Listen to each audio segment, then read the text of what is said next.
بسم اللہ الرحمن الرحیم۔ السلام علیکم۔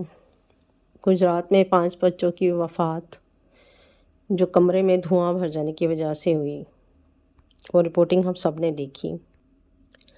اس طرح کے واقعات جب کسی ایریا میں ہوتے ہیں تو پھر وہ سب کے لیے نصیحت ہوتے ہیں۔ ایک انسان کے لیے، ایک فیملی کے لیے نصیحت نہیں ہوتے، بلکہ وہ پورے علاقے کے لیے نصیحت ہوتے ہیں۔ 2 واقعات ہیں، شارٹ ٹائم میں کوشش کروں گی کہ میں ایک کے بعد دیگرے بتاؤں جو میری بھی میموریز میں ہیں، بچپن کے ہیں، بہت پرانے ہیں۔ شاید شیئر کرنے سے کچھ نہ کچھ اس میں ہم سب کو لیسن ملے۔ میں سوشل میڈیا کو اکثر سرچ کرتی ہوں، دیکھتی ہوں۔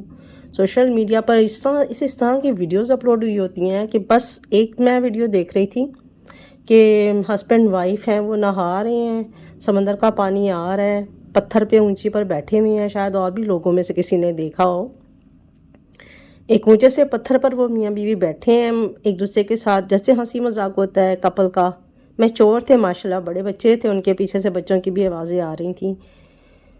تو کوئی فکر نہیں، پہلے چھوٹی چھوٹی لہریں آتی رہیں سمندر کی، اس کے بعد تھوڑی بڑی بھی آئیں، لوگ انہیں پھر کہہ بھی رہے تھے ان کے ریلیٹیوز کہ باہر نکل آئیں، ڈینجرس ماحول ہے، لیکن انہوں نے کیئر نہیں کی۔ اور وہی ایٹ دا اینڈ کبھی خدا نہ خواستہ اس طرح کا کوئی واقعہ ہو جاتا ہے، وہی ہوا۔ ایک بہت بڑی لہر آئی، بہت زیادہ پانی پریشر سے آیا، اور وہ دونوں میاں بیوی آنکھوں کے سامنے بچوں کے، فیملی کے، رشتہ داروں کے بہہ گئے۔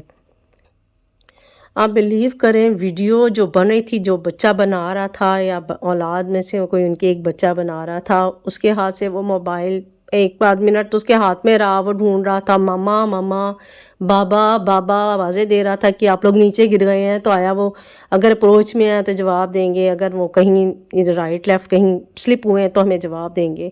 1 منٹ تک وہ موبائل اس کے ہاتھ میں تھا اور اس کی چیخیں آ رہی تھیں۔ اس کے بعد وہ موبائل بھی اس کو ہوش ہی نہیں رہا، پھر اس کا موبائل کہاں کہاں گھوم رہا ہے، بس اس کی آوازیں ہی آ رہی تھیں، وہ بس ڈھونڈ ہی رہا تھا۔ رشتہ دار ڈھونڈ رہے تھے، رشتہ داروں کی آوازیں لاؤڈلی آ رہی تھیں کہ ہائے ہائے، جیسے ایک ہوتا ہے منظر کہ بس بیان سے باہر ہے۔ اس طرح کے اکثر واقعہ سوشل میڈیا پر سرکولیٹ کرتے ہیں، اور ہونے بھی چاہیے اویئرنیس کے لیے، لوگوں کو آگاہی۔ لوگ بہت مذاق میں لیتے ہیں، خاص طور پہ میں دیکھتی ہوں مرد حضرات ہر چیز کو بہت نارمل لیتے ہیں، بغیر کسی فکر کے، بے فکر ہو کر، کوئی بات نہیں، کچھ نہیں ہوتا آ جاؤ، کچھ نہیں ہوتا آ جاؤ، کچھ نہیں ہوگا کرنے دو، کچھ نہیں ہوگا کرنے دو۔ ایک دفعہ اسی طرح سے میری بیٹی تھی چھوٹی، بڑی بیٹی جو تھی وہ بہت چھوٹی تھی، تو بیڈ کے اوپر جمپ کر رہی تھی، تو میں نے اس کو منع کیا، میں نے کہا مت کرو، گر جاؤ گی، ادھر آؤ، نیچے اترو۔ میں نیوز پیپر پڑھ رہی تھی اس ٹائم، تو میں نے اس کو 5-6 دفعہ منع کیا، نہیں منع ہوئی۔ تھوڑا سا لمحے بھر کو میں نے اس کو کیا، لمحے بھر کو۔ اس کے بابا بھی ساتھ بیٹھے ہوئے تھے، تو میں نے کہا کہ شاید وہ دیکھ لیں گے، تو انہوں نے بھی تھوڑا منع کیا، لیکن وہ نہیں رکی۔ 1 سیکنڈ لگا، میری بیٹی نیچے گری اور اس کا ایک بازو کو ہلکا سا فریکچر ہوا، لیکن الحمدللہ وہ اس طرح کا فریکچر نہیں تھا کہ بہت پریشانی ہوتی اور خدا نخواستہ ہاتھ ٹوٹ گیا، لیکن پھر بھی اس کو 2 منتھ تک بینڈیجز اس کے گلے میں لٹکے رہے، اور اس کا بازو لٹکا رہا 2 منتھس تک، جب تک کہ وہ دوبارہ سے ٹھیک نہیں ہو گیا۔ تو مجھے اس واقعے نے بڑی نصیحت دی کہ آئی شوڈ بی کیئرفل، چاہے وہ ایک لمحہ ہی ہوتا ہے جب وہ سانحہ ہونا ہوتا ہے۔ اچھا، پھر ابھی ہم چھوٹے چھوٹے تھے، ہم خود بھی، ہماری پھپھو تھیں، فوت ہو گئیں، اللہ تعالیٰ نے جنت الفردوس کا اعلیٰ مقام دے۔ ان کی ایک بہت چھوٹی سی بچی تھی، اتنی چھوٹی تھی میری جو جتنی میموری میں ہے کہ وہ صرف کھڑی ہو سکتی تھی، چلنا بھی ابھی اس کو ٹھیک سے نہیں آتا تھا۔ تو بہت پرانی بات ہے یہ، تو ٹب میں وہ بچی کو پانی دے کر بٹھایا ہوا تھا، تو ہاتھ میں سے کوئی چیز تھی پانی کے بھرنے کے لیے، چھوٹا سا ایک ڈونگا تھا، تو اس سے پانی وغیرہ بھری تھی۔ ہماری والدہ ہمیں زیادہ وہ بتاتی ہیں، میں اپنی والدہ کے ریفرنس سے یہ بات کروں گی، ہمیں تو اس وقت یادداشت بھی نہیں ہے، بہت چھوٹے تھے۔ تو ہماری والدہ بتاتی ہیں کہ وہ کھیل رہی تھی ٹب کے اندر، اس وقت ہم لوگ بیٹھے ہوئے تھے، اس کی والدہ اس کے پاس ہی تھیں، جوائنٹ فیملی سسٹم تھا، بلکہ وہ شاید ملنے کے لیے آئی ہوئی تھی پھپھو۔ تو اس دوران چائے کا کوئی آرڈر باہر دیا ہوا تھا، تو وہ چائے والا چائے دینے آیا ہے، تو اس کی والدہ نے چائے ریسیو کی اور روم تک وہ لے کر گئی ہیں چائے کو۔